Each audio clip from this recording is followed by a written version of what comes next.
안녕하세요. 운동역학의 이성렬입니다. 2026년 2급 생활스포츠 지도자 대비 5번째 시간 시작하도록 하겠습니다. 오늘 뒤에 마지막 시간인데요. 저번에 이어서 우리 운동역학적인 분석인데 각운동의 운동역학적인 분석에 대해서 시작하도록 할게요. 각운동의 운동역학적 분석에 있어서 처음 아셔야 할 거는 바로 토크예요. 토크라는 것은 말 그대로 어떤 힘의 어떤 작용인데 결국 회전 운동을 가능케 하는 어떤 힘에 대한 부분들을 우리가 토크라고 얘기를 해주고 있습니다. 좀 더 자세하게 살펴보도록 하겠습니다. 토크의 어떤 개념에 대해서 살펴보도록 할게요. 토크라는 것은 또 다른 말로 힘의 어떤 모멘트라고도 얘기를 해주고 있고 뒤에 제일 중요한 말이 나오고 있어요. 물체의 회전을 일으키는 원인이 되는 것이라고 얘기를 해주고 있고, 일반적으로 우리가 힘이 작용된다고 하면은 선운동에 대한 부분이라고 보시면 될 것 같은데, 이 각운동에서는 토크라는 말을 써가지고 물체의 힘을 일으키는 원인, 말 그대로 힘이라고 보시면 될 것 같아요. 결국 회전을 일으키는 힘을 우리가 뭐라 그런다? 토크의 개념이라고 얘기를 하고 있습니다. 이번에 보면은 인체의 진해는 한 개의 축을 중심으로 회전이 항상 일어나기 때문에 한 개의 축을 중심으로, 이걸 우리가 회전축이라고 한다고 말씀드렸고, 회전축을 중심으로 회전이 일어나기 때문에 항상 토크라는 회전력, 어떤 회전의 어떤 힘이 어떤 회전 효과를 형성한다고 이번에 또 얘기를 해주고 있습니다.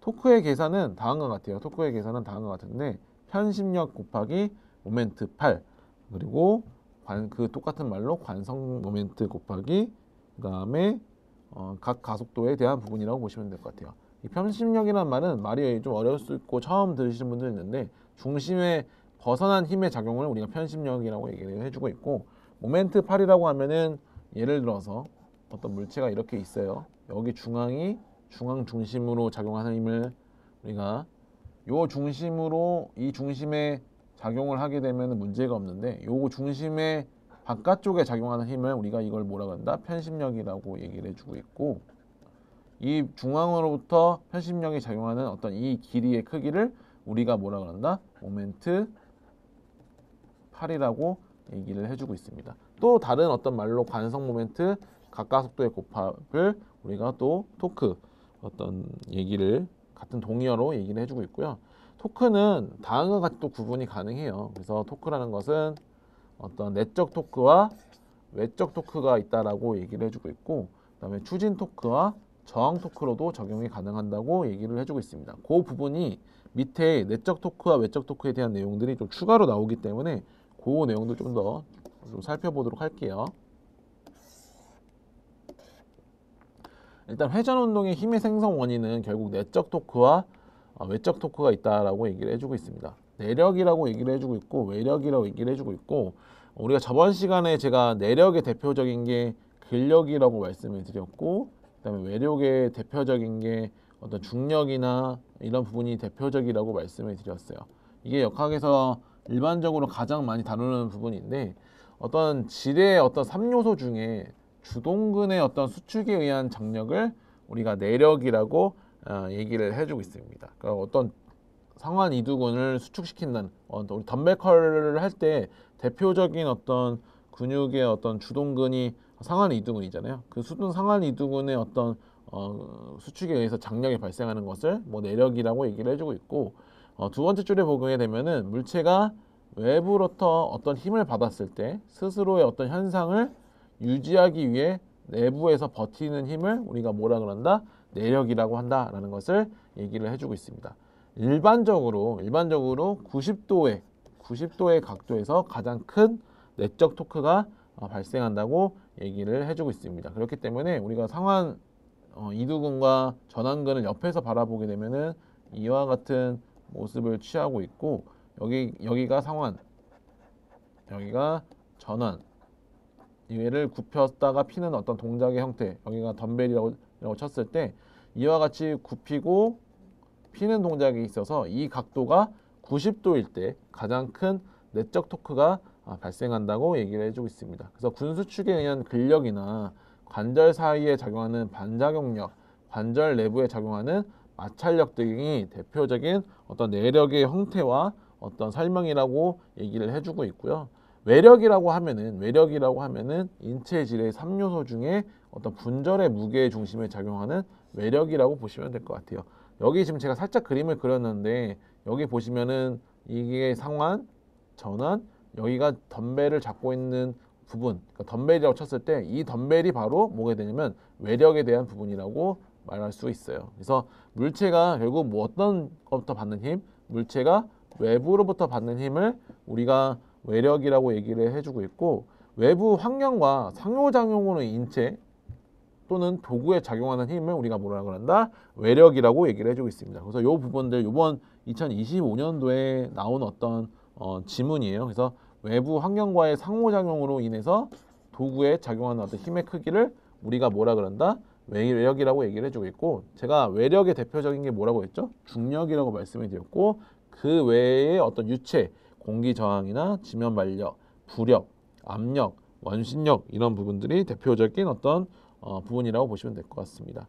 자, 그리고 이런 우리 몸의 어떤 그 각운동과 회전운동이 결국 관절의 어떤 움직임과 동일하다고 말씀드렸죠. 다시 말해서 우리 운동의 종류 중에서 각운동과 회전운동은 인체의 어떤 관절 운동과 유사하다라고 얘기를 해줬고, 그 형태를 그렇게 표현한다고 말씀을 드렸어요. 근수축 형태를 그런 식으로 표현하게 되면은 결국 우리 관절의 움직임은 어떤 회전의 움직임을 취하고 있고, 내적 토크, 말 그대로 내적 토크라고 하면은 근육의 힘에 대한 크기가 더 크고, 외적 토크, 외부에 대한 어떤 외력에 대한 크기가 더 작을 경우에는 어떤 근육이 짧아지는 단축선 수축을 하게 된다. 그래서 근육이 외력을 이기고 짧아지면서 수축하는 단축성의 수축의 형태를 취하게 된다는 것을 좀 알아주셨으면 좋겠고, 내적 토크라는 것은 외적 토크의 어떤 부분들, 그러니까 내적 토크가 외적 토크보다 작게 되면, 다시 말해서 외적 토크가 더 크다면, 외부의 어떤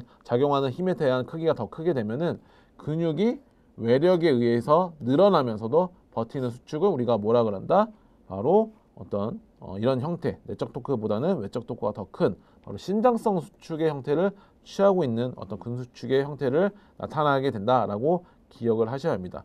예를 들어서 또 이런 1번과 2번의 형태에 다르게 3번 같은 경우 내적 토크와 외적 토크에 대한 크기가 같은 경우에는 이때의 부분들을 우리가 어떤 근육의 수축이라고 얘기를 해주고 있냐면 등척성 수축이라고 얘기를 해주고 있습니다. 관절이 움직이지 않고 같은 길이를 계속해서 유지하는 경우 우리가 그것을 뭐라 그런다? 등척성 수축. 그때는 내적 토크가 외적 토크에 대한 크기가 같은 경우를 바로 이런 경우라고 얘기를 해주고 있다는 것을 기억을 하셨으면 좋겠습니다. 자, 그리고 나서 이제부터 이제 토크에 대해서 지금 배웠잖아요. 토크라는 것은 어떤 회전을 가능케 하는 어떤 힘에 대한 크기라고 말씀을 드렸고, 관성 모멘트에 대해서 배워볼 텐데 한번 좀 아셔야 할 거는, 관성 모멘트라는 것은 관성, 그러니까 선운동에 있어서의 관성과 같은 개념이라 보시면 될 것 같아요. 그걸 먼저 생각을 하시고 그 내용, 다음 내용 넘어가 보도록 할게요. 자, 관성 모멘트라는 건 일단 관성에 대해서 아셔야겠죠. 관성이라는 것은 어떤 물체가 운동 상태에서 그 상태에 대한 변화를 받으려고 할 때 그것에 대한 저항을 우리가 뭐라 한다? 관성 모멘트라고 얘기를 해주고 있습니다. 우리 관성의 법칙, 앞에 서서 뉴턴의 선운동의 운동 법칙 중에 관성의 법칙에서도 나온 예시지만, 버스가 갑자기 급 출발하거나 급정거할 때 승객은 갑자기 그 멈추거나 몸이 뒤로 젖혀지거나 앞으로 숙여지는 어떤 형태들, 그런 모습들이 대표적인 어떤 관성이 작용하는 어떤 형태의 어떤 물리학적인 형태의 모습이라고 보시면 될 것 같고, 이 관성 모멘트는 어떤 거냐면 결국 이 관성 모멘트라는 것은 각운동 시에 발생하는 관성을 우리가 관성 모멘트라고 얘기를 해주고 있습니다. 그래서 관성 모멘트를 우리가 이거를 식으로서 표현하게 되면은 이와 같이 질량 곱하기 회전 반경에 대한 제곱으로 표현할 수가 있습니다.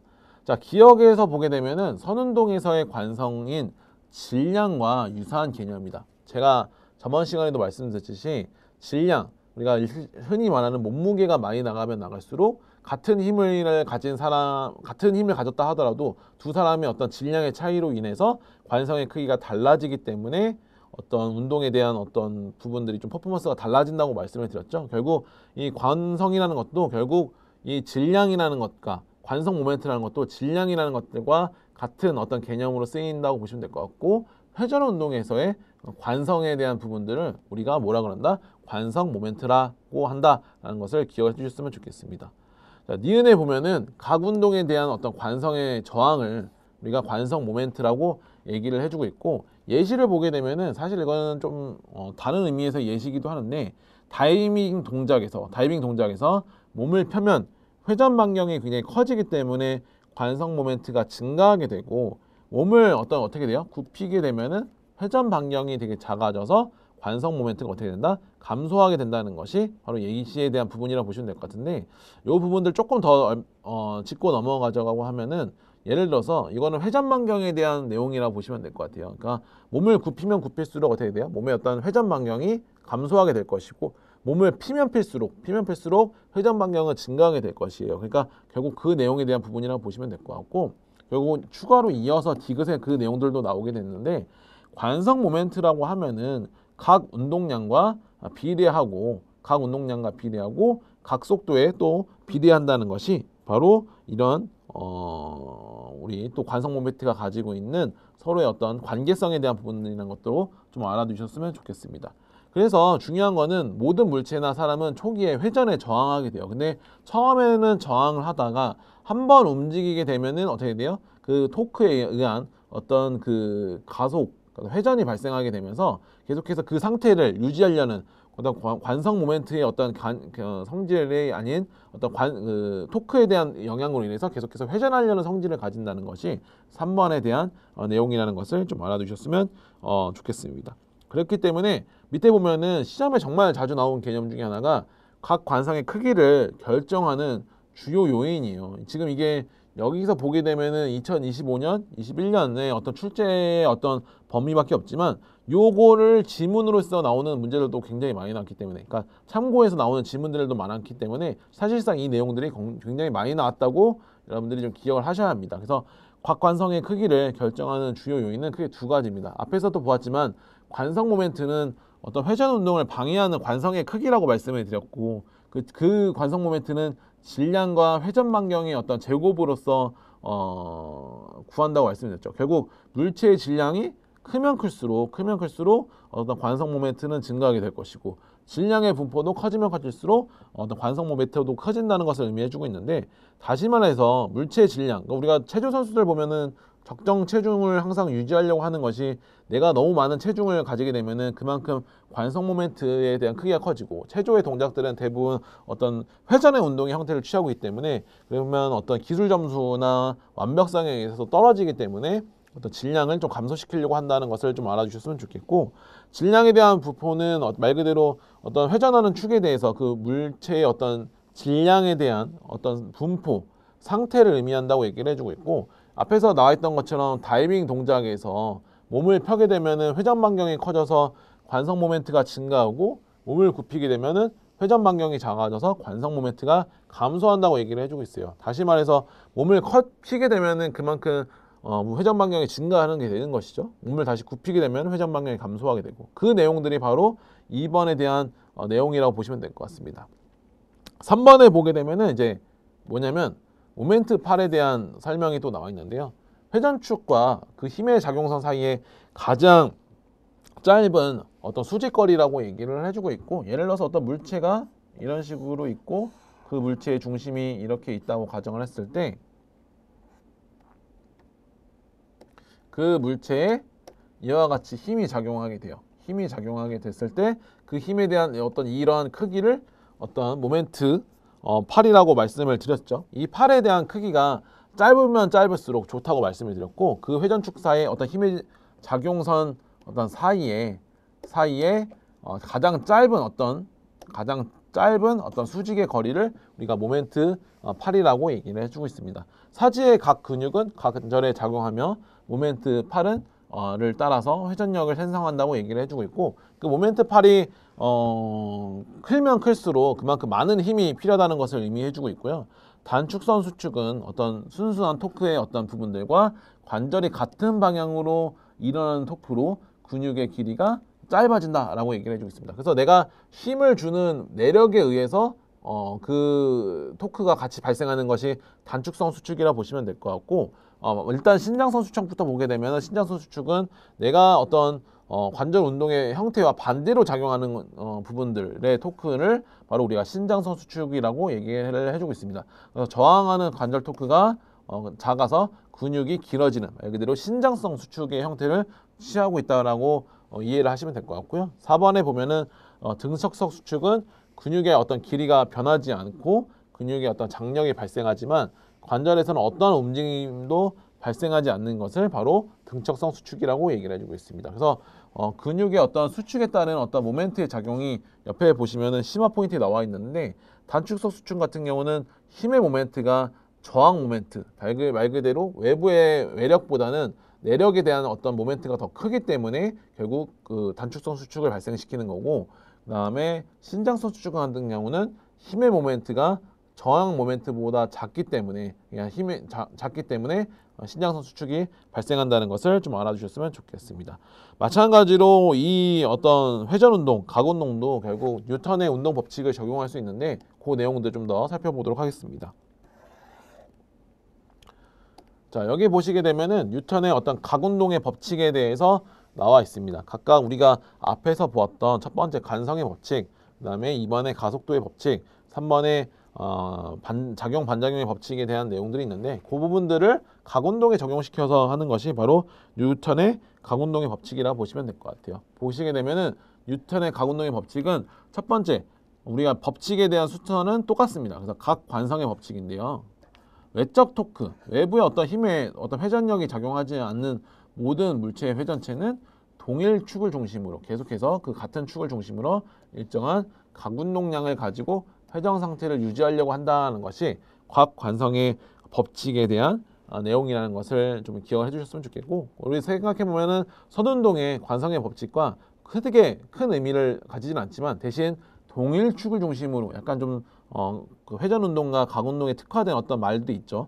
외적 토크나 이런 내용들을 좀 잘 기억을 해주셨으면 좋겠습니다.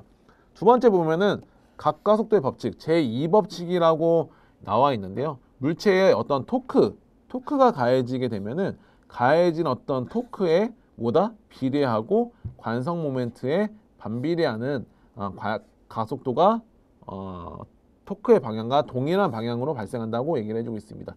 이거 제가 이 힘을 구하는 공식을 이런 식으로 표현한다고 말씀을 드렸죠. 결국 그 내용을 봤을 때 이 지금 설명에 대입을 하게 되면은 좀 더 쉽게 이해하실 수가 있을 거예요. 그래서 다만 우리가 이제 각 운동이기 때문에 몇 가지 좀 약간 각 운동에 해당되는 적합되는 말들, 관성 모멘트, 토크, 그리고 동일한 방향으로 발생한다, 이런 내용들 좀 약간 선운동과는 다르긴 하지만 그래도 어느 정도의 내용에 대한 부분들을 일맥상통한다는 것들도 좀 알아두셨으면 좋겠습니다.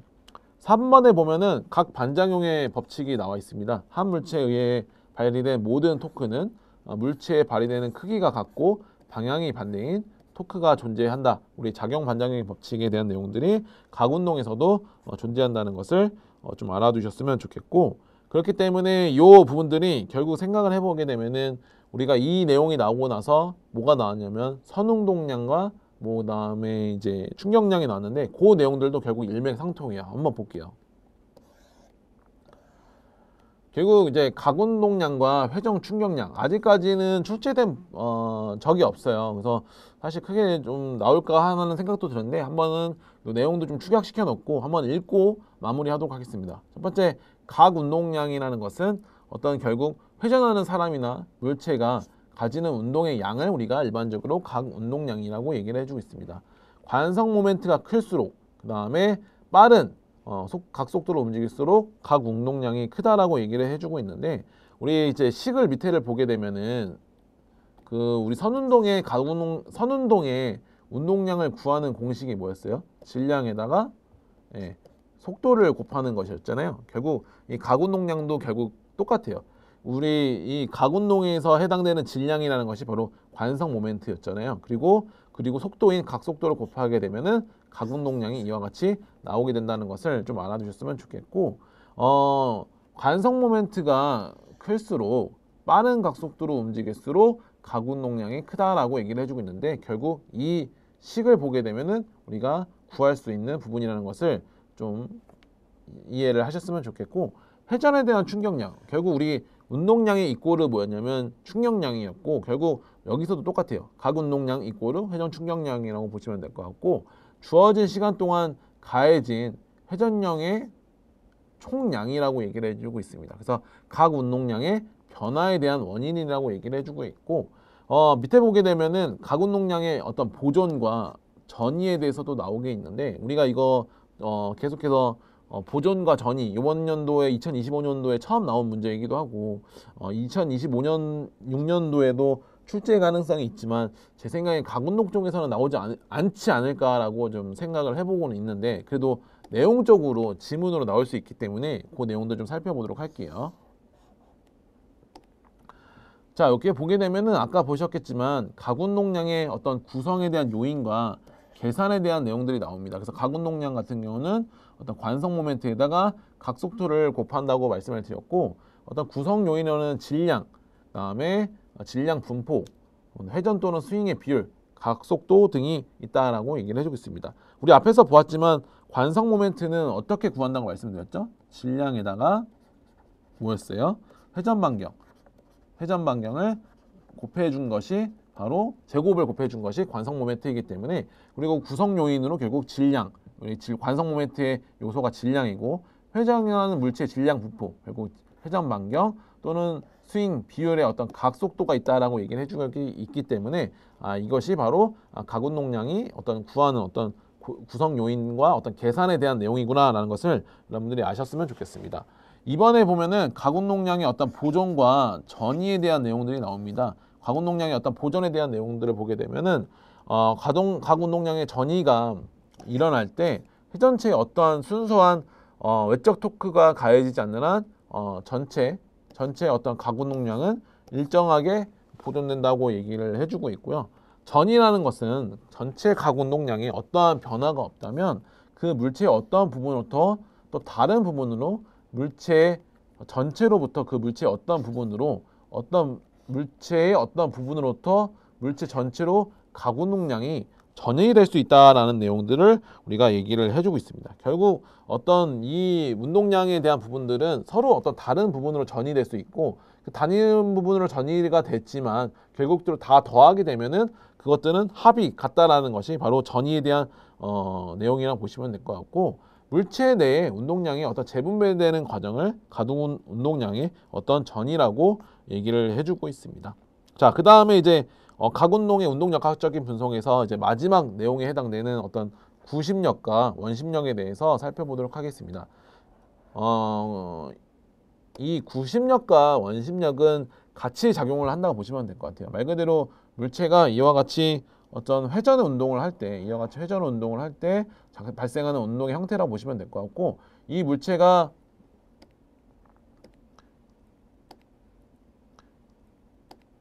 안으로 이제 이런 식으로 커브를 돌 때 발생하는 어떤 형태의 어떤 힘의 크기를 구심력, 바깥으로 쭉 나가려고 이탈하려고 하는 힘의 크기를 우리가 뭐라 그런다? 원심력이라고 얘기를 해주고 있습니다. 첫 번째 이제 구심력에 대해서 좀 살펴보도록 할게요. 구심력이라는 것은 어떤 물체가 원운동 또는 어떤 곡선 운동을 할 때 원의 어떤 중심 방향으로 작용하는 힘의 크기를 우리가 구심력이라고 얘기를 해주고 있습니다. 그래서 물체는 직선 운동을 하려는 특성이 있어가지고 어떤 원의 중심 방향으로 힘이 작용해야 원운동 또는 어떤 한다고 얘기를 해주고 있고, 곡선 운동을 한다고 얘기를 해주고 있습니다. 그러니까 다시 말해서 결국 구심력이라는 것은 물체가 어떤 회전 운동을 하더라도 그 안쪽으로 몸의 원의 중심으로 작용하는 힘이 작용해서 구심력이 생긴다고 얘기를 해주고 있고요. 3번에 보게 되면은 구심력은 질량과 선속도의 어떤 제곱에 비례하고 반지름에 반비례한다고 얘기를 해주고 있습니다. 그래서 선속도의 구심력을 이렇게 보게 되면은 이와 같은 구성을 가지고 있는데, 질량에다가 선속도의 제곱을 곱하게 되고 그것을 회전 방향으로 나눠준 것이 선속도의 구심력이라고 얘기를 해주고 있고, 그렇기 때문에 선수의 어떤 체중이 질량이 증가하면 증가할수록 구심력은 증가하게 될 것이고, 그 다음에 어떤 빠르게 달릴수록 구심력도 마찬가지로 증가하게 될 것입니다. 반대로 트랙 반경이 또 짧아지면은 어떻게 돼요? 그만큼 구심력도 증가하게 될 것이고, 반대로 회전 반경이 또 길어지게 되면은 얘는 오히려 구심력이 감소하게 된다는 것이 이 구심력에 대한 어떤 우리가 선속도에서의 구심력을 이해하는 어떤 구성 요소라고 보시면 될 것 같아요. 4번에 대한 내용들도 보도록 할게요. 4번에 보면은 각속도의 구심력 같은 경우는 질량과 어떤 회전 반경, 각속도의 어떤 제곱에 어떤 비례한다고 얘기를 해주고 있고요. 각속도의 구심력 같은 경우는 질량에다가 회전 반경에다가 각속도의 제곱을 곱한 게 각속도의 구심력이라고 얘기를 해주고 있고, 결국 선속도와 각속도의 구심력을 구하는 공식을 통해 구심력 모두가 회전 속도가 얘 같은 경우는 회전 속도가 가장 큰 영향을 미치는 것을 우리가 알 수가 있어요. 여기도 보게 되면 속도, 그 다음에 각속도 이렇게 있는 것을 확인할 수 있기 때문에 속도에 대한 부분들이 어떤 구심력에 있어서 가장 큰 영향을 끼치는 요소다라는 것을 우리가 알 수가 있습니다. 자, 그 다음으로 이제 원심력에 대해서 보도록 할게요.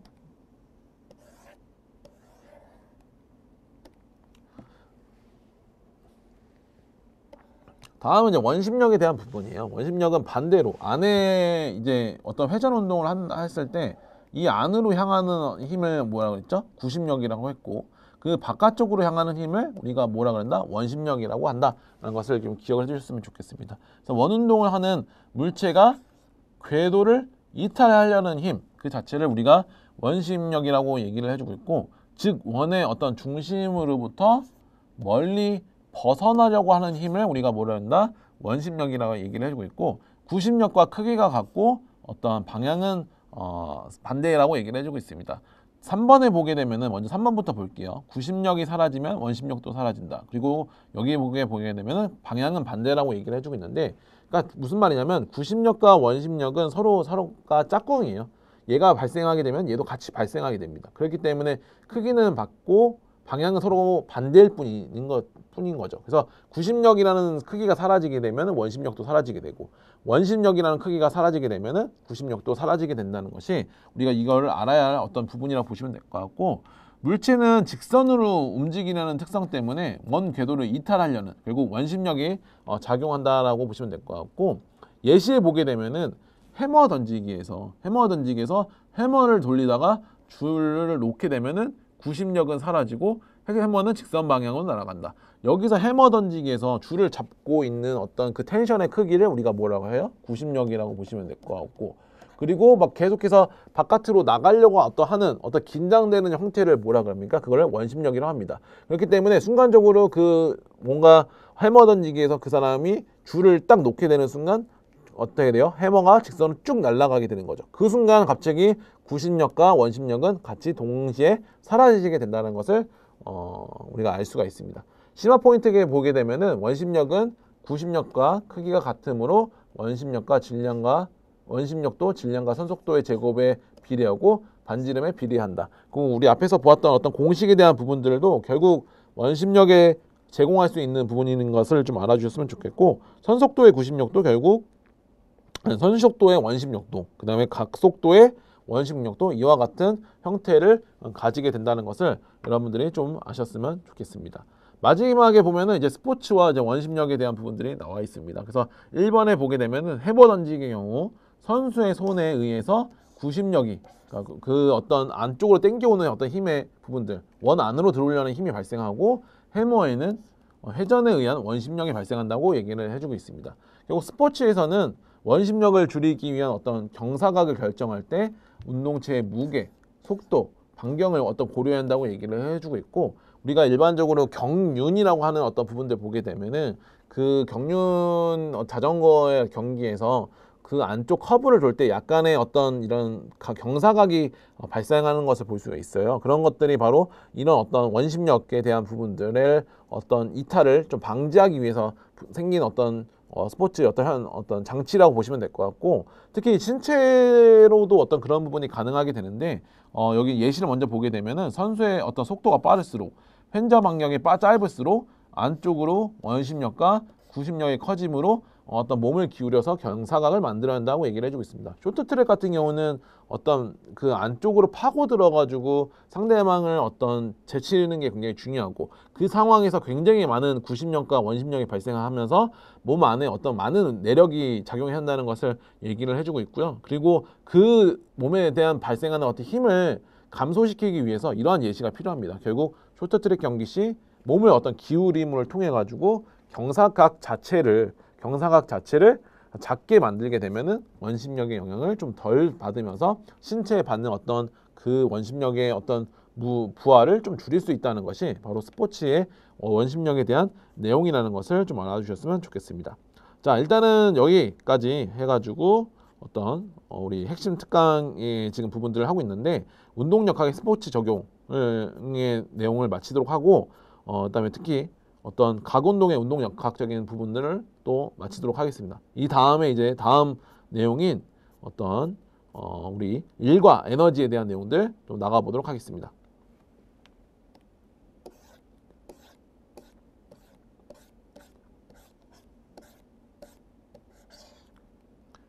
자, 이제 핵심 테마 6번째 이제 일과 에너지에 대해서 좀 알아보도록 하겠습니다. 일과 에너지 이 부분, 특히 일과 일률이라는 부분은 시험에서 굉장히 많이 나왔어요. 여기 보시면은 2016년부터 해가지고 몇 년도 빼고는 기출의 어떤 빈도가 굉장히 높은 것을 확인할 수 있는데 사실 내용 자체가 일이라는 것이 처음 들으면은 좀 어려울 수 있는 내용인데 막상 좀 공부해 보면은 별거 아니라는 것을 여러분들이 알 수 있거든요. 그래서 그런 내용들을 좀 보면서 좀 보도록 할게요.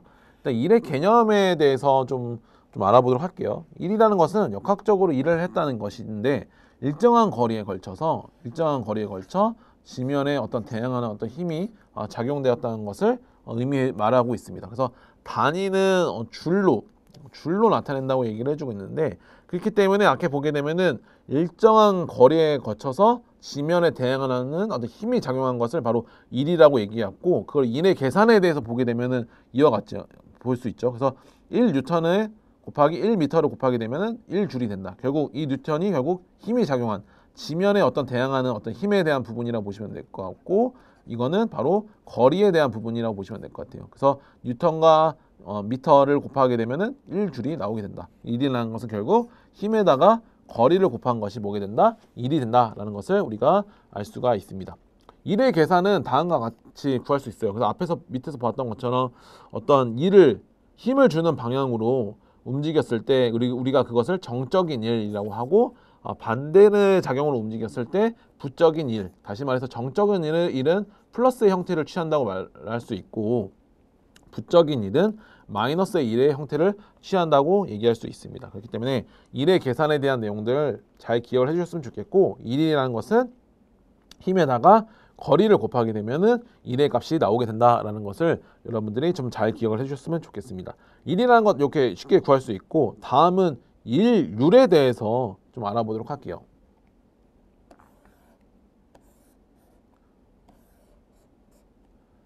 자, 일률이라는 것은 우리가 뭐냐면 시간에 대비해서 얼마나 일을 했는지를 나타내는 것이 바로 일률이라고 보시면 될 것 같아요. 우리가 앞에서 보았듯이 뭐 선운동의 운동학적 분석에 보면은 속도라는 것이 시간에 대비해서 변이가 얼만큼 변화했는지를 의미하는 거고 가속도라는 것도 속도가 시간에 대비해서 얼마나 변화했는지를 의미하는 거잖아요. 결국 일률이라는 것도 뭐냐면 시간에 대비해서 일이라는 것이 얼마나 변화했는지를 의미하는 거고 그 방식을 구하는 공식이 밑에 먼저 보게 되면 이와 같이 나옵니다. 힘에다가 d, 거리를 곱하게 되면 이게 뭐예요? 1이고 1을 시간으로 나눠주게 되면 뭐가 된다? 일률이 된다고 얘기를 해주고 있습니다. 이걸 일률이 이렇게 쉽게 구할 수 있는데 또 하나 더 구할 수 있는 방법이 있어요. 여러분들 시간분의 거리가 뭐였죠? 그러니까 거리를 시간으로 나누게 되면 뭐죠? 네, 속도가 되는 것을 확인할 수 있죠. 그렇기 때문에 이와 같이 이 F라는 힘에다가 속도를 곱하게 되면은 뭐가 된다? 이것 또한 일률이 된다라는 것을 좀 알아주셨으면 좋겠습니다. 그래서 일하고 있는 시간 비율 혹은 단위 시간당 일의 양을 의미해주고 있고 우리가 단위는 와트 또는 줄 퍼 세크, 뉴턴 미터 퍼 세크로 나타낸다는 것도 여러분들이 좀 기억을 하셨으면 좋겠습니다. 그러니까 다시 말해서 결국 뭐를 의미하는 거냐면 일하고 있는 어떤 시간당 의미를 의미하고 있는데 시간에 대비해서 일이 얼마나 했는지를 의미하는 건데 우리 스포츠에서 일률이라는 개념은 결국 어떤 순발력에 대한 의미를 가진다고 여러분들이 좀 더 한 번 더 좀 생각을 하셨으면 좋겠어요. 그래서 일률이라는 것은 우리 역학에서는 생각해 보세요. 순발력이라는 것은 짧은 시간에 얼만큼 빨리 어떤 물체나 나의 어떤 신체를 움직였는지를 의미하는 거잖아요. 그래서 일률이라는 것은 우리 운동역학에서 순발력을 의미하는구나 라고 이해를 하시면 될 것 같습니다.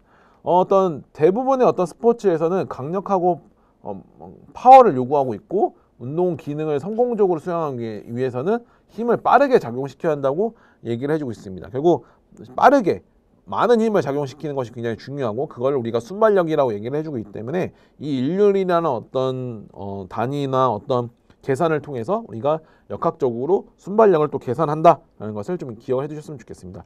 정리하자면 일과 일률이 있고, 일은 어떤 힘에다가 거리를 곱한 값, 그리고 일을 다시 시간으로 나누게 되면은 일률이 된다라는 것을 좀 기억해 주셨으면 좋겠습니다. 다음은 일과 에너지, 저희가 지금 이제 이번 단원에 대한 내용인데 에너지에 대한 내용들 좀 살펴보도록 할게요. 자, 에너지라는 것은 말 그대로 어떤 우리가 알고 있는 뭐 힘이다 뭐 이런 식으로 얘기도 하고 있고, 뭐 에너지를 낸다 뭐 이렇게 뭐 많은 사람들이 얘기를 해주고 있는데, 역학적인 의미에서 에너지는 뭐냐면 선수나 물체가 일을 할 수 있는 능력을 말하는 것이 바로 에너지라고 얘기를 해주고 있습니다.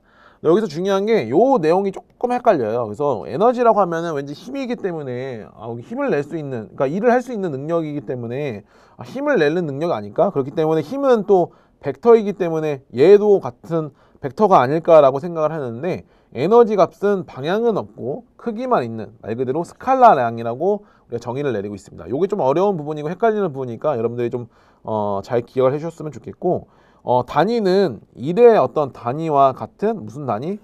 줄을 쓴다라는 것을 좀 기억을 해주셨으면 좋겠고, 그렇기 때문에 에너지가 어떠한 종류가 있는지를 또 알으시는 게 굉장히 중요해요. 역학적인 의미에서 크게 세 가지의 어떤 에너지로 구분을 하는데 한번 살펴보도록 하겠습니다. 역학적으로 에너지의 종류를 세 가지로 구분을 하고 있는데, 첫 번째 운동 에너지, 위치 에너지, 탄성 에너지로 구분하고 있습니다. 운동 에너지는 말 그대로 운동으로 인해 갖는 어떤 에너지의 형태를 우리가 운동 에너지라고 얘기를 해주고 있습니다. 운동 에너지는 운동체의 어떤 속도의 제곱에 어떤 비례하고, 운동량은 속도에 비례한다고 얘기를 해주고 있습니다. 여기 보통 키네틱 에너지라고 해주고 있는데, 우리가 키네틱이라고 하면 아까 운동학과 운동역학 중에 운동역학적인 부분이라고 보시면 될 것 같고, 말 그대로 운동 에너지의 어떤 줄임말, 키네틱 에너지를 줄여서 K2라고 얘기를 해주고 있습니다. 그래서 2분의 1 mv 제곱, 그러니까 질량과 속도를 어떻게 관계성이 있다고 보시면 될 것 같고, 결국 운동 에너지는 속도의 제곱에 비례하고 운동량은 속도에 비례한다라고 얘기를 해주고 있습니다. 그래서 운동 에너지 같은 경우는 속도와 질량에 대한 부분들이 굉장히 중요하다라고 보시면 될 것 같아요. 자, 다음은 운동 에너지 같은 경우는 쉽게 구할 수 있는데, 이 위치 에너지에 대한 내용들은 조금 약간 헷갈리실 수가 있어요. 운동 에너지는 우리가 포텐셜 에너지라고 얘기를 해주고 있고, 어떤 물체 또는 선수가 놓여 있는 위치에 따라 저장된 에너지를 우리가 포텐셜 에너지, 위치 에너지라고 얘기를 해주고 있습니다. 어떤 물체가 어떤 높이에 있다고 하면, 그리고 얘는 바닥에 있다고 하면은 얘가 더 큰 위치 에너지를 가지고 있다라고 얘기를 해주고 있어요. 그래서 중력에 의한 위치 에너지라고 얘기를 해주고 있고, 지구상의 모든 물체는 일정한 중력의 작용을 받으며 질량에 어떤 변화가 없다면 위치 에너지에는 물체의 위치에 의해서 결정이 된다. 그러니까 포텐셜 에너지 같은 경우는 단위가 구하는 공식이 mgh라고 얘기를 해줬어요. m은 여기서 질량, g는 중력과 속도, h가 뭐냐면 높이예요. 그러니까 높이가 높으면 높을수록 이 위치 에너지는 굉장히 증가하게 된다라는 것을 우리가 좀 기억을 해두셔야 합니다. 다음은 이제 스트레인 에너지라고 해서 탄성 에너지라고 했는데, 또 어떤 저장 에너지의 한 형태라고 얘기를 해주고 있습니다. 물체가 형태가 어떤 변화했다가 원래의 형태로 복원될 수 있는 어떤 에너지의 형태라고 보시면 될 것 같고, 예를 들어서 어떤 뭐 달리고 있는 운동에서의 어떤 근육의 어떤 반동도 탄성 에너지에 속한다고 보시면 될 것 같고, 또는 뭐 어떤 농구공이 어느 정도의 탄성을 가지는지, 농구공이 탄성이 더 높은 거는 더 반발력이 크게 발생할 것이고, 이런 어떤 변형의 크기가 더 발생할 것이다. 뭐 이런 것들이 바로 스트레인 에너지에 대한 부분이고, 공식으로 표현하게 되면은 2분의 1분의 kx의 제곱, 탄성 계수에다가 변형의 크기에 대한을 곱한 것이 바로 탄성 에너지라고 얘기를 해주고 있습니다. 그래서 이 역학적 에너지 보존의 법칙이라는 것은 밑에 또 설명을 드리겠지만, 서로 간의 운동, 위치, 탄성 에너지가 서로 간의 변환이 가능해요. 그 변환이 가능한 어떤 이론적인 내용들을 밑에서 살펴보도록 할게요.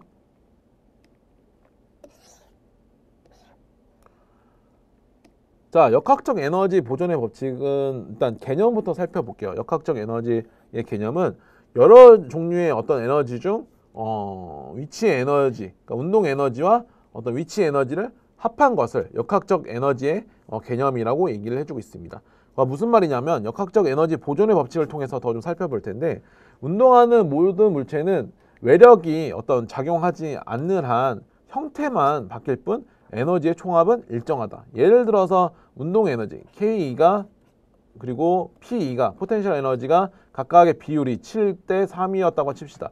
그러면 합하면 10이죠. 이게 변할 수도 있어요. 예를 들어서 이 다음 어떤 형태에서는 얘가 지금 6이 됐다고 하면 이때 포텐셜 에너지는 4가 되는 거고, 포텐셜 에너지가 7일 때는 운동 에너지가 3이 되는, 이 어떤 운동의 형태는 변할 수 있지만 이 전체적인 어떤 이 총합은 절대 변하지 않는다는 것이 역학적 에너지 보존의 법칙에 대한 내용이라 보시면 될 것 같습니다. 그래서 역학적 에너지에 대한 계산은 이와 같이 구할 수 있다. 우리 아까 앞에서 보았던 것처럼 운동 에너지의 계산처럼 운동 에너지는 2분의 1분의 mv 제곱에다가 위치 에너지에 대한 값을 곱하면 되는데, 이 값이 서로 간의 어떤 위치에 따라서 변할 수 있지만 그 총합은 항상 같다는 것을 좀 기억을 해주셨으면 좋겠습니다. 그래서 그 예시가 스포츠 상황에서의 어떤 에너지의 변한 부분들이 요 옆에 예시가 나와 있는데 여러분들 한 번씩 좀 읽어보셨으면 좋겠고, 곧바로 저는 3번의 역학적 에너지의 변환에 대해서 좀 살펴보도록 할게요.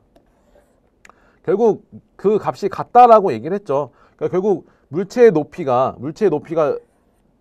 높아지면 높아질수록 어떻게 돼요? 포텐셜 에너지, 바로 위치 에너지가 증가하게 되죠. 위치 에너지가 증가하게 되고 운동 에너지는 감소하게 됩니다. 대신에 그러니까 결국 운동 에너지에서 위치 에너지의 어떤 형태로 변화하게 되는 거죠. 근데 반대로 물체가 아래로 어떤 낮아지는 형태의 모습을 취하게 돼요. 그러면은 높이가 감소하게 되고 위치 에너지는 감소하게 되죠. 반대로 운동 에너지에 의한 어떤 속도가 증가하고 운동 에너지가 증가하게 되면서 위치 에너지의 어떤 형태였던 운동 에너지가 운동 에너지로 변하게 된다. 여기서 기억할 거는 이 두 가지의 총합은 변화하더라도 변하지 않는다라는 것을 여러분들이 좀 잘 기억을 해주셔야 돼요. 자, 마지막으로 이제 인체 에너지의 효율에 대해서 살펴보도록 할게요. 자, 인체 에너지 효율에 대해서 좀 살펴볼게요. 인체 에너지 효율에 대한 개념은 인체가 어떤 소모한 에너지의 어떤 양과 역학적 양과의 관계를 말해주고 있고요. 생략적으로 계산한 어떤 인체의 소모한 에너지 양과 역학적 양이 같아질 경우 인체 에너지의 효율은 굉장히 높은 상태라고 얘기를 해주고 있습니다. 얘를 말 그대로 그렇기 때문에 이런 식으로 계산이 가능한 거죠. 역학적 양에다가 소모한 에너지, 생략적인 에너지 양을 나눠주게 되면은 그 어떤 에너지 효율이 나오게 되고, 에너지 효율이 높으면 높을수록, 그러니까 1에 가까우면 가까울수록 그 부분들이 결국 효율이 높다라는 것이 바로 이 내용인데, 아직까지는 효율에 대한 내용들은 나오지는 않았어요. 그래서 처음 나오지 않을까, 2026년에도 나올 확률은 좀 있지만 나오지 않지 않을까라고 좀 생각을 좀 해보고 있습니다.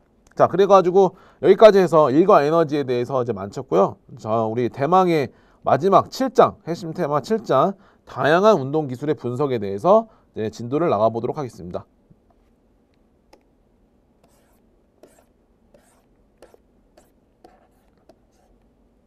자, 마지막 장, 이제 핵심 테마 7번인데요. 다양한 어떤 운동 기술의 어떤 분석, 말 그대로 운동역학이라는 학문이 결국은 스포츠 과학이라고 말씀을 드렸고, 어떠한 어떤 방식, 실험 장비를 통해서 분석을 하는지에 대해서 다루는 부분이 바로 이 7장에 대한 내용이라고 보시면 될 것 같아요. 1번에 보면 동작 분석에 대한 내용들이 나옵니다. 그래서 동작 분석과 영상 분석에 대한 어떤 개념부터 좀 살펴보도록 할 텐데, 동작 분석에 대한 개념부터 좀 살펴봐야겠죠. 동작 분석이라는 것은 인체 운동의 어떤 구성 요소인 동작을 다양한 방법으로 분석하는 것을 일반적으로 동작 분석에 대한 개념이라고 얘기를 해주고 있습니다. 운동역학에서 가장 어떤 활용도가 높다고 얘기를 해주고 있는데, 사실 이게 어떤 운동역학에서 우리가 운동학적 분석, 운동역학적인 분석이 있는데, 그 운동학적인 분석에서 가장 많이 사용하는 것이 바로 동작 분석이라고 얘기를 해주고 있고, 그 중에서도 가장 많이 사용하는 게 뭐다? 영상 분석에 대한 내용이다. 영상 분석을 가장 많이 사용한다라고 얘기를 해주고 있습니다. 그렇다면 영상 분석의 어떤 개념에 대해서 살펴보도록 하겠습니다. 역학이라는 학문이 역사적으로 봤을 때 가장 폭발적으로 증가한 어떤 순간이 언제였냐면 바로 이 카메라의 어떤 장비가 좋아지고 나서부터 이 운동역학의 어떤 학문이 굉장히 좋아지게 됐어요. 그 기술의 어떤 발전도가 학문의 어떤 깊이가 굉장히 높아지게 됐어요. 그때부터가 바로 이제 굉장히 중요한 어떤 역학적인 어떤 역사에 있어서 중요한 개념인데 그만큼 영상 분석이라는 것은 운동역학에서 굉장히 중요하다라고 말씀드릴 수 있고 한 번씩 그 개념을 살펴보자면 분석 대상이 되는 선수의 어떤 동작이나 어떤 움직임을 필름이나 테이프에 기록한다. 말 그대로 촬영을 하는 거죠. 촬영을 해가지고 그 장면을 재생시키면서 분석해서 필요한 자료를 추출하는 모든 과정들을 우리가 뭐라 그런다? 영상 분석이라고 얘기를 해주고 있습니다. 아까도 말씀드렸듯이 그 전통적으로 16mm 필름에 촬영한다. 이 16mm 카메라가 발견되고 나서부터 운동역학에 대한 발전이 아주 급속도로 일어나게 됐습니다. 그리고 최근에는 초고속 비디오 카메라를 등을 사용해서 재생까지의 시간을 단축시켜 수행한 동작을 즉시 재생하고 분석하여 선수나 지도자에게 동작의 개선점 등을 제공할 수 있게 된다라고 얘기를 해주고 있습니다. 일단 초고속 비디오 카메라에 대해서 살펴보자고 하면은 일반적으로 우리가 1초에 영상을 찍게 되면 30장의 사진이 찍히고 그 30장을 연결한 것이 영상으로 틀어진 거라 보시면 될 것 같은데 그런 것들을 통해서 분석하는 것을 영상 분석인데 그 프레임이라고 표현해요. 예를 들어 30장분의 1 그러니까 한 장에 한 1초에 30장을 찍는 거죠. 1초에 30장을 찍는 그것들을 우리가 프레임이라고 얘기를 해주고 있는데 그걸 뭐 만장이나 또는 뭐 2만 장 뭐 이런 식으로 어떤 프레임 수를 확 늘려서 되게 디테일하게 바라보는 것을 바로 영상 분석에 대한 어떤 부분이라고 보시면 될 것 같고 영상 분석을 통해서 추출 가능한 어떤 변인에는 각도, 가속도, 속도 다시 말해서 이런 것들을 우리가 운동역학적 변인 중에 운동학적 변인이라는 것을 여러분들이 기억을 해두셔야 합니다. 얘는 운동학적 변인이다.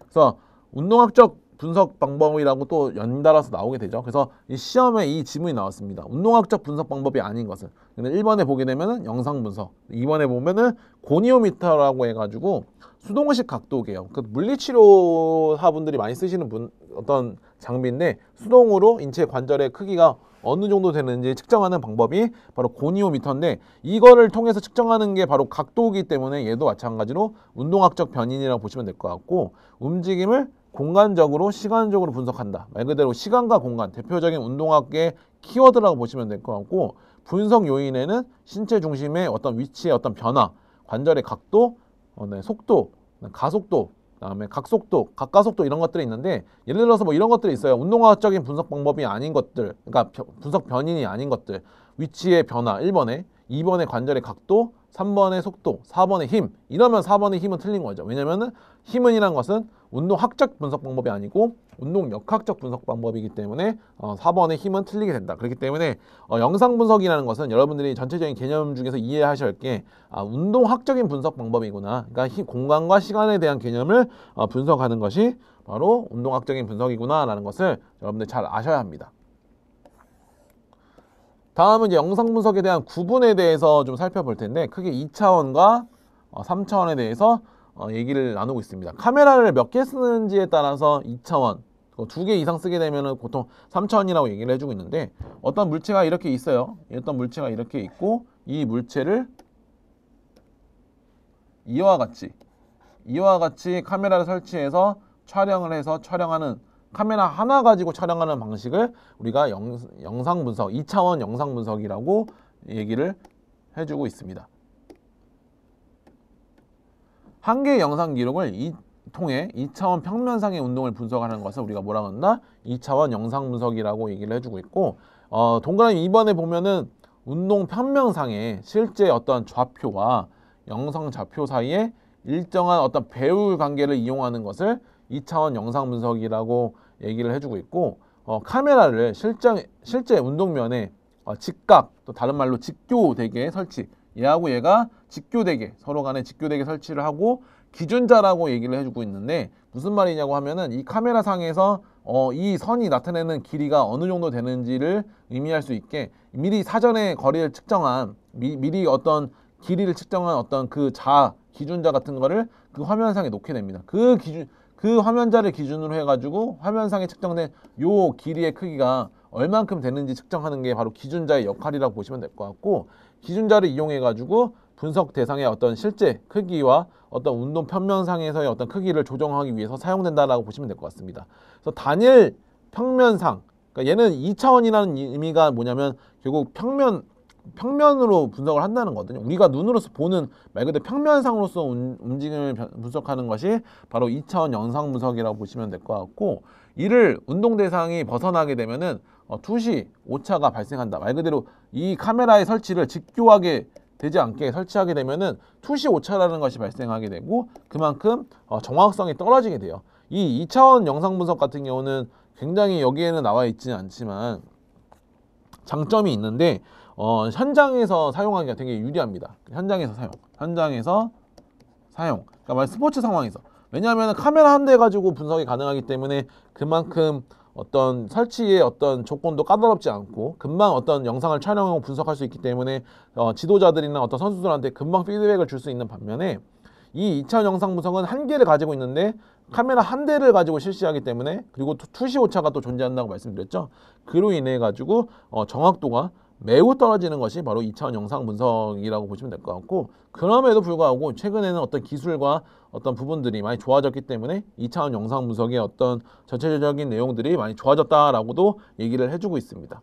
다음 3차원 영상 분석 같은 경우는, 앞에 보았던 2차원 영상 분석 같은 경우는 카메라 한 대를 가지고 실시를 했다면 두 개 이상, 반드시 두 개 이상을 가지고 분석을 하는 것이 3차원 영상 분석이라고 얘기를 해주고 있고요. 입체적인 3차원 공간상의 운동을 분석을 하는 것이 바로 3차원 영상 분석이라고 얘기를 해주고 있습니다. 지금 아까 여기 보시면은 카메라 한 대를 가지고 지금 분석을 했죠. 근데 이 카메라를 여러 개 설치하는 거예요. 설치를 해서 이와 같이, 그 다음에 3대, 많게는 뭐 8대, 또 진짜 제대로 막 이렇게 전문적인 어떤 기관에서는 20대, 그 다음에 좀 영화를 찍는다고 하면 이 장비가 또 영화에서도 사용되거든요.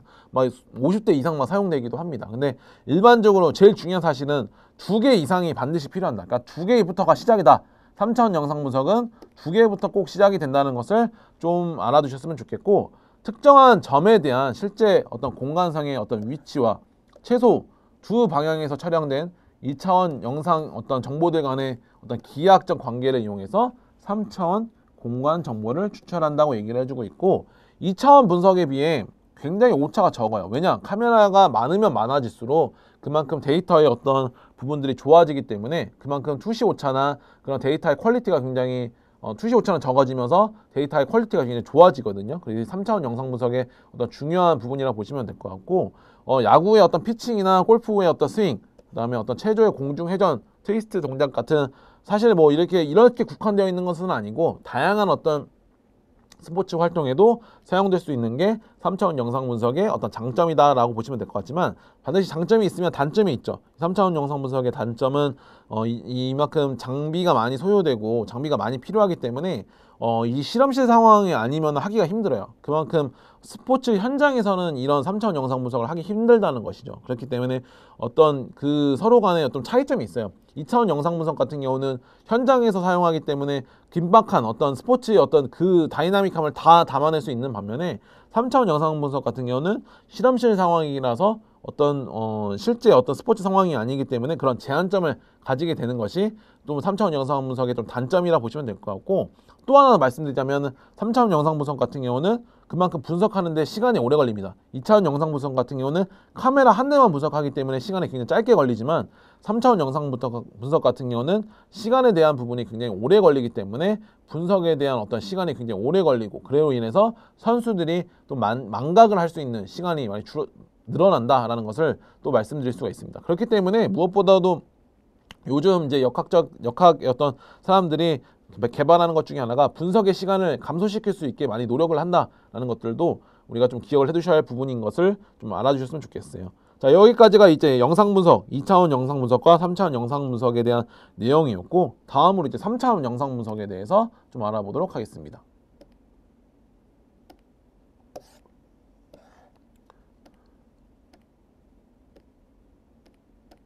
자, 이번에는 이제 힘 분석에 대해서 좀 알아보도록 할게요. 힘 분석이라는 것은 말 그대로 운동 역학적인 분석이라고 보시면 될 것 같아요. 앞에서 보았던 영상 분석은 운동학적인 분석이었다고 하면은 이 힘 분석이라는 것은 운동 역학적 분석이죠. 운동 역학적 분석.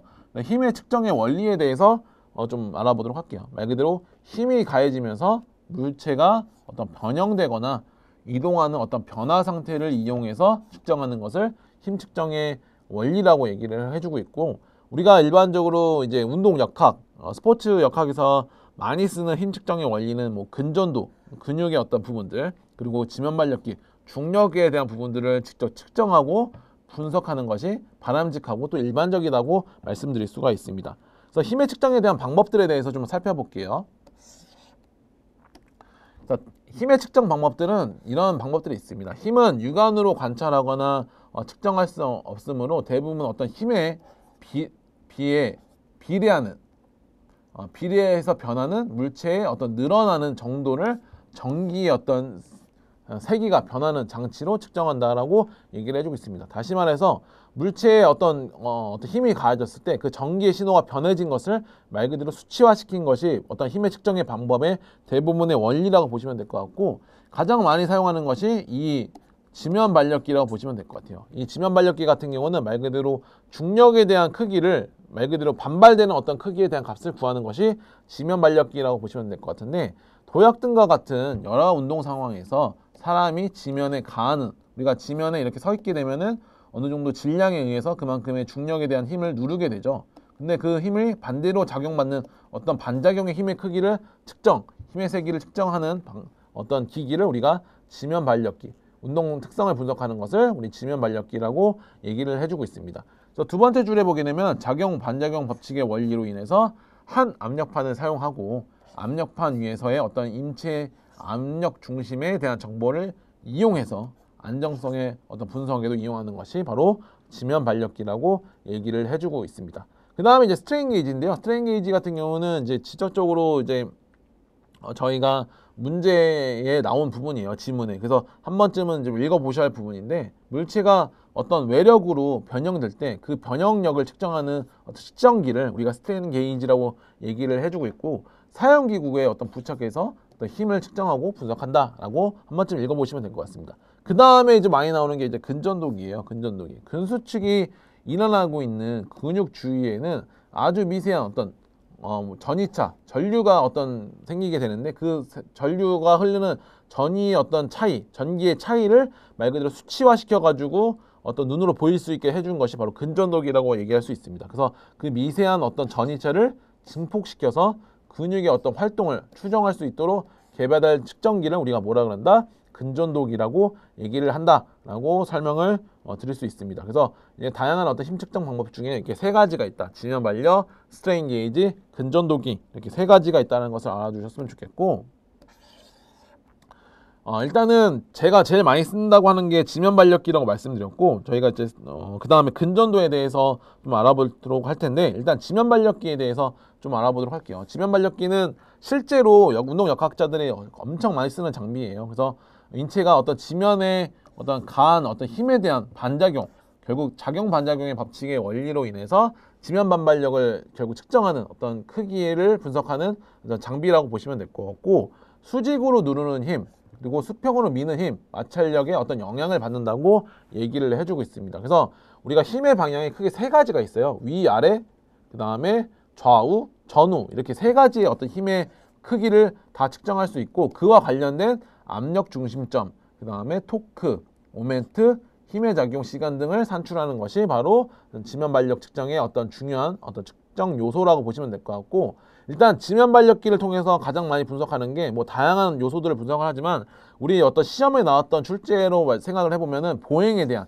걷는 동작을 분석을 굉장히 많이 합니다. 그래서 보행 시 지면 발력기, 그러니까 지면 발력기에 발이 착지를 하면서 그 뒤꿈치가 먼저 닿는 어떤 부분들은 바로 제동력, 착지를 하면서 말 그대로 뒤꿈치에 닿으면서 앞으로 미는 힘은 바로 제동력, 그리고 앞꿈치가 지면 발력기에 떨어지기 직전에 뒤로 미는 힘은 우리가 뭐라 그런다? 추진력이다 라고 보시면 될 것 같고, 결국 처음에 디디는 힘이 있죠. 우리가 지면 발력기나 우리가 어떤 발을 내디뎠을 때 뒤꿈치가 그 다음 땅에 닿는 어떤 부분들을 우리가 역학적으로 뭐라고 하냐면 제동력이라고 표현을 하게 되고, 그 다음에 발을 뒤꿈치를 디디고 앞꿈치로 밀고 나가는 힘을 우리가 뭐라고 그런다? 추진력이라고 한다라고 기억을 해주셨으면 좋겠습니다. 그 다음에 올해 처음으로 2025년에 나왔던 어떤 개념이에요. 그러니까 지면 발력기를 통해서 압력 중심점, 그러니까 COP를 구할 수 있다는 것은 알고는 있었지만 요거 COP에 대해서 이렇게 디테일하게 나온 적은 없었거든요. 근데 2025년에 처음으로 좀 나왔다는 것을 좀 알아주셨으면 좋겠고, 지면에 어떤 접촉하는 부분 중 지면 발력 전체가 적용된다고 가정되는 어떤 한 점을 의미한다고 얘기를 해주고 있습니다. 결국 예를 들어서 지면 발력기가 이렇게 있잖아요. 그러면은 양발이 이렇게 위치하고 있을 것이고, 그 지면 발력 전체가 작용되는 어느 한 점을 우리가 뭐라 그런다? COP, 압력 중심점, 센터 오브 프레저라고 얘기를 해주고 있습니다. 이 압력 중심점 같은 경우는 어떤 균형 능력을 평가하기 위해서 자료로 어떤 활용되기도 하고, 보행 시 생각을 하게 보면 걸을 때 우리가 아까도 말씀드렸듯이 뒤꿈치를 디디는 어떤 제동력, 그 다음에 발바닥 중앙, 그 다음 앞꿈치로 밀고 나가는 추진력이 이렇게 있다고 말씀을 드렸죠. 그래서 보행 시 어떤 뒤꿈치, 발바닥 중앙, 발가락 순으로 이동한다고 말씀을 드렸기 때문에 압력 중심점은 반드시 내가 이 기계 안에서, 그러니까 말 그대로 지면과 접촉 시 발생하기 때문에 이 기저면 안에서만 존재할 수 있는 것이 바로 압력 중심점이라는 것을 여러분들이 좀 알아두셨으면 좋겠습니다.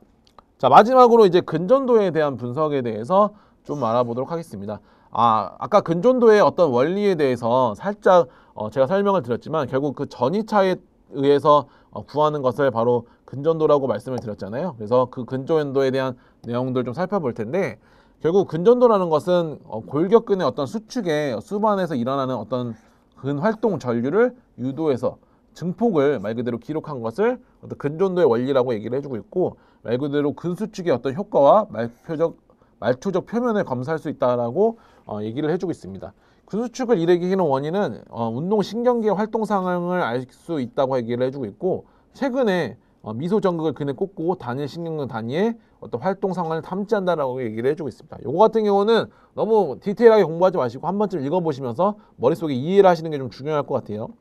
자세 유지나 어떤 특수한 어떤 신체 활동을 시키는 골격근의 종류를 탐지할 수 있을 뿐만 아니라 안근이나 눈의 어떤 근육이나 손가락 운동과 같은 섬세한 근 활동 분석에도 이용할 수 있는 게 바로 근전도에 대한 부분이라고 보시면 될 것 같습니다. 아까도 말씀드렸듯이 요 근전도의 원리 같은 경우는 너무 디테일하게 보지 마시고 요 정도까지만, 요 정도의 내용들이 있다라고 이해를 해주셨으면 좋겠고, 어떻게 측정하는지 그 내용들을 좀 보도록 할게요. 일반적으로 체육 쪽에서 가장 많이 사용하는 거는 표면 전극을 많이 사용합니다. 말 그대로 피부 표면에 붙여가지고 측정하는 방법들을 우리가 표면 전극이라고 얘기를 해주고 있는데, 큰 근육, 대근육이나 근육군의 어떤 활동 분석 시 적절하다고 얘기를 해주고 있고, 실험 과정이 좀 비교적 간편해요. 비교적 간편하고 다양한 상황에 적용이 가능하기 때문에 우리 표면 전극에서 통해서 스포츠 상황 시 많이 분석을 한다고 얘기를 해주고 있고, 특히 근데 이런 뭔가 좀 의학이나 재활치료에서 많이 사용하는 것은 침전극이나 극세선 전극이라고 해서 말 그대로 실제로 그 바늘 같은 거를 어떤 손상이나 분석해야 할 근육에다가 어떤 침을 놓는 것을 바로 침전극, 극세선 전극이라고 얘기를 해주고 있고, 이거 같은 경우는 의사가 반드시 동반돼야 한다고 얘기를 해주고 있습니다. 심층 근육이나 미세 근육 분석 시 운동 단위 수준에서 활동 전이에 대한 정보를 얻고자 할 때 사용된다고 보시면 될 것 같고, 여러분들 생각해 보시면은 몸 안에다가 어떤 침을 꽂고 스포츠 활동을 하기가 쉽지 않기 때문에 이거 같은 경우는 말 그대로 어떤 격한 스포츠 활동이나 이런 것들은 좀 측정하기가 좀 힘들고, 어떤 그 재활의 어떤 효과, 그러니까 근육에 어떤 힘이 제대로 들어가는지 안 들어가는지, 근육의 어떤 활성도가 제대로 나타나는지 안 나타나는지, 운동의 효과를 보기 위해서 이런 것들을 사용한다고 보시면 될 것 같습니다. 그래서 인체의 어떤 안정성 및 어떤 활동에 어떤 제약이 많아서 격한 어떤 스포츠 활동을 하기에는 좀 무리가 있다라고 이해를 하시면 될 것 같습니다. 자, 근전도의 어떤 분석과 활용에 대해서 좀 살펴볼 텐데요. 근전도라는 것은 말 그대로 어떤 인체가 움직일 때 발생하는 어떤 미세한 전기를 증폭시켜서 여러 가지 어떤 분석을 하는 것을 어떤 근전도라고 얘기를 해주고 있고, 우리 운동역학에서 스포츠 상황에서 적용한 거는 이와 같아요. 그래서 운동역학에서 현장 적용 사례는 어떤 다이빙에서 각 운동량의 산출을 위한 산천 영상 분석이라고 보시면 될 것 같고, 그 다음에 어떤 멀리뛰기에서 도학력 측정을 위한 어떤 지면 만력 분석, 그 다음에 축구에서 운동량 측정을 위한 웨어러블 센서의 분석, 이것들이 어떤 근조온도의 어떤 대한 내용이라고 보시면 될 것 같고, 그 내용들이 어떤 처류 신호의 처리 방법이 있는데, 요거는 그냥 한 번씩 요런 게 있다라고만 읽어보세요. 그래서 정류, 그 다음에 선역 포락선, 적분 근전도에 대한 값들이 있는데, 요거는 그냥 한 번씩 읽어보고, 요 안에 디테일한 내용들이 뭐고, 이게 뭐고, 이게 요 어떤 지문이 나왔을 때 얘는 정류구나, 아 정류된 신호를 어떤 필터링 시키는 것은 선형 포락선이구나, 뭐 적분 근적도구나, 뭐 시간에 대해서 뭐 하는 것은 뭐 이런 것들을 좀 이 정도 선에서만 얘기하지, 얘를 너무 디테일하게 할 필요는 없다라고 저는 말씀드리고 싶습니다. 근데 무엇보다도 중요한 거는 밑에 어떤 근전도 검사의 활용이 되게 중요해요. 요거 한번 보도록 할게요. 결국 근전도 검사의 활용을 어떻게 하는지가 가장 이 단에서 근전도 단에서 가장 중요한 부분이라고 보시면 될 것 같고, 대뇌의 어떤 운동 영역으로부터 신경을 통해 근육에 어떤 전달되는 운동 명령은 전기 충격파로 근육의 운동 단위에 도달해서 근육을 수축시킬 때 정기적인 판형을 생성한다. 그러니까 다시 말해서 계속해서 나오는 부분이에요. 근육의 어떤 수축을 위해서는 미세한 어떤 전류의 어떤 흐름이 있어야 한다라는 것이 바로 1번에 대한 내용이라고 보시면 될 것 같고, 정기적인 파형은 어떤 근수축의 어떤 세기와 어떤 굉장히 밀접한 관계가 있기 때문에 활동 근육의 종류, 시기, 활동 정도를 분석해서 특정 부위 근육 내부에서 일어나는 어떤 활동을 이해할 수 있다라고 얘기를 해주고 있습니다.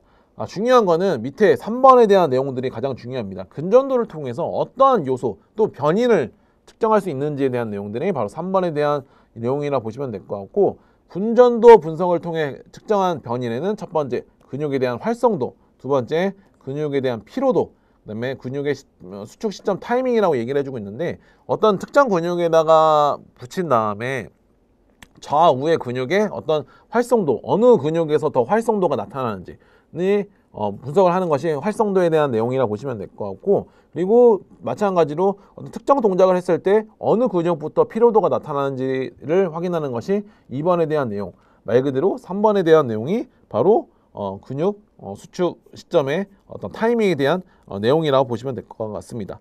자, 이상으로 해가지고 저희 이제 그 긴 시간에 어떤 수업을 이제 마무리했는데요. 여러분들 너무 수고 많으셨고, 이상으로 해가지고 운동역학 전체 핵심 특강 5번째 시간을 마치고 전체 어떤 내용들도 종료하도록 하겠습니다. 너무 수고 많으셨고 여러분들의 어떤 합격을 기원하도록 하겠습니다. 감사합니다.